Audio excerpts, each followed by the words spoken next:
Documentos em posse do poder público podem ter o acesso ao público restrito pelas autoridades para resguardar informações sensíveis ou até que ofereçam risco à segurança nacional. Desde o início deste ano, a CGU, Controladoria Geral da União, está revendo sigilos impostos sobre centenas desses documentos para reavaliar a necessidade deles. Para falar sobre esse tema e outros assuntos relacionados à transparência na gestão pública, conversamos agora com o ministro da CGU, Vinícius de Carvalho. Boa noite, ministro. Boa noite.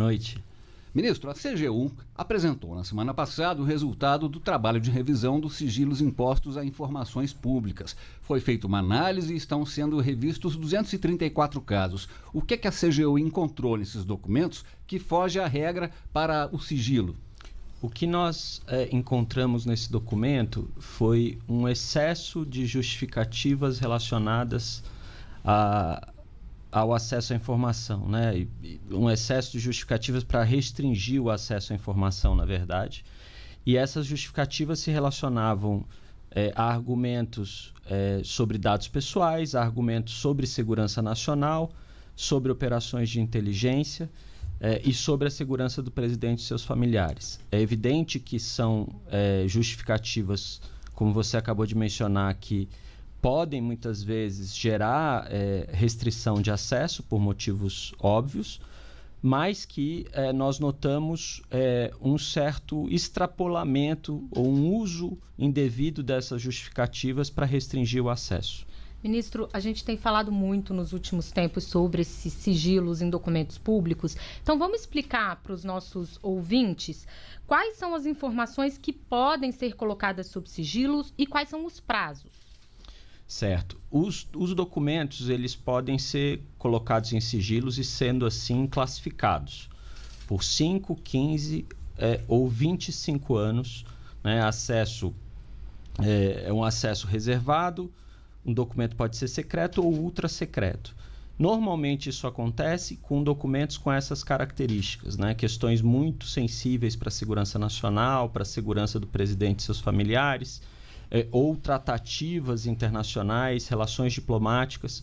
Tudo isso justifica, obviamente, uma classificação e também situações em que, por exemplo, você tenha questões relacionadas a dados pessoais, como que afetem a imagem da pessoa, a honra, a sua intimidade. Mesmo nessas situações, principalmente relativas a dados pessoais, você pode abrir o sigilo desde que haja um interesse público que prevaleça num caso como esse. Quem é que faz essa avaliação, ministro? Essa avaliação hoje ela é feita por praticamente todos os órgãos do governo federal. A lei vale, inclusive, também para o Poder Legislativo, Poder Judiciário, para o Brasil inteiro, na verdade.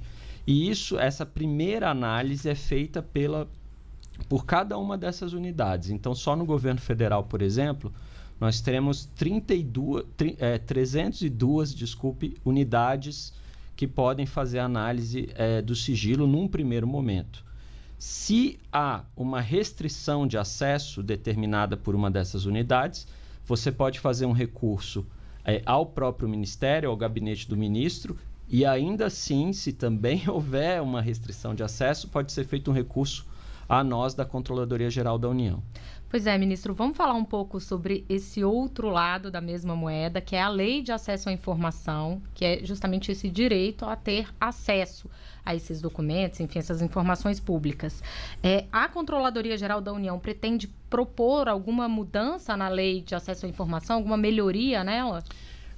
Nós, por enquanto, temos um diagnóstico de que as questões que nós observamos elas impactam muito mais a aplicação da lei do que, digamos, a lei em si. Né? A lei é uma boa lei, é uma lei que funciona, que possui essa capacidade de disseminação em todos os órgãos da administração pública. O que nós fizemos foram recomendações para todos esses agentes relacionadas à aplicação da lei, e que essas recomendações elas estão organizadas em 12 enunciados que nós editamos e um parecer também que subsidia esses enunciados.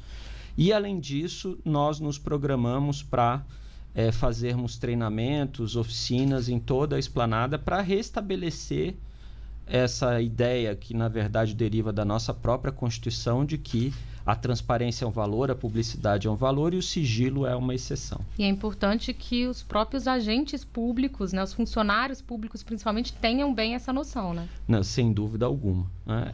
Um documento ele pode ter elementos de sensibilidade em que você possa tarjar, eventualmente, né, informações que merecem esse tipo de restrição de acesso, mas não necessariamente o documento todo, por exemplo. Isso, obviamente, acarreta um pouco mais de cuidado, um pouco mais de trabalho, mas, no nosso entendimento, isso vale muito a pena, tendo em vista que a transparência é um valor que gera um aprimoramento nas políticas públicas, gera um aprimoramento do controle social, gera um aprimoramento da nossa capacidade como Estado brasileiro de mostrar para a sociedade que nós estamos desenhando agendas e ações e políticas que visam melhorar o bem-estar social. Pois é, ministro. Falando nisso, o que é que o cidadão brasileiro pode esperar da CGU? A Controladoria vai estimular a participação social aí do cidadão por meio de transparência? Sem dúvida alguma. É essa a nossa ideia. Nós temos uma ouvidoria, que também é o órgão central, uma ouvidoria geral da União, que visa receber essas demandas da população, visa receber também essas demandas da Lei de Acesso à Informação. E é possível, ainda falando em outro lado da moeda, que nós tenhamos também que estimular a transparência ativa, que são aquelas situações em que nós aumentamos a nossa capacidade de colocar informações à disposição do público, independentemente de uma demanda específica via Lei de Acesso à Informação. Ministro, um outro papel da Controladoria Geral da União é fiscalizar a aplicação de recursos públicos e o senhor assumiu justamente dizendo que a CGU agora vai a campo fazer essa fiscalização bem de perto, né? Como é que o senhor pretende fazer isso?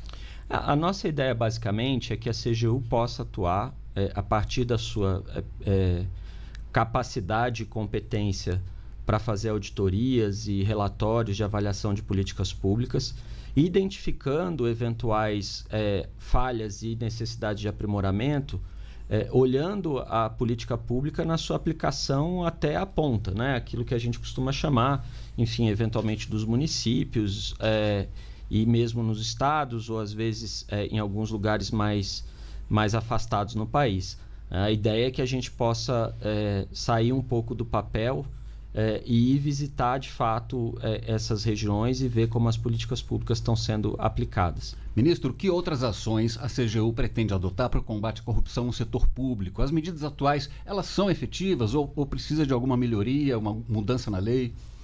Nós temos um entendimento de que esse próprio aumento da transparência ele tem um impacto positivo sobre a prevenção à corrupção, né? E também nós temos um entendimento de que a lei anticorrupção, que é a Lei 12.846, está fazendo 10 anos, assim como a Lei de Conflito de Interesses também está fazendo 10 anos.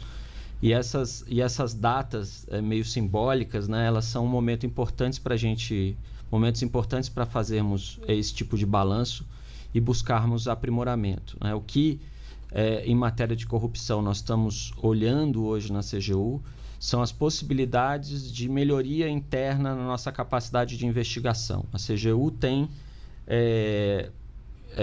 espaço e tem atuado e tem regionais, né, enfim, em todas os 27 estados do país. E essas, que a gente chama de regionais da CGU, enfim, a CGU nesses estados, tem essa capacidade de estar perto das políticas, estar perto dessas agendas e podem muito bem colaborar com essas investigações também, é isso que a gente espera. Tá certo, nós conversamos com o ministro Vinícius Marques de Carvalho, da Controladoria Geral da União. Ministro, muito obrigada.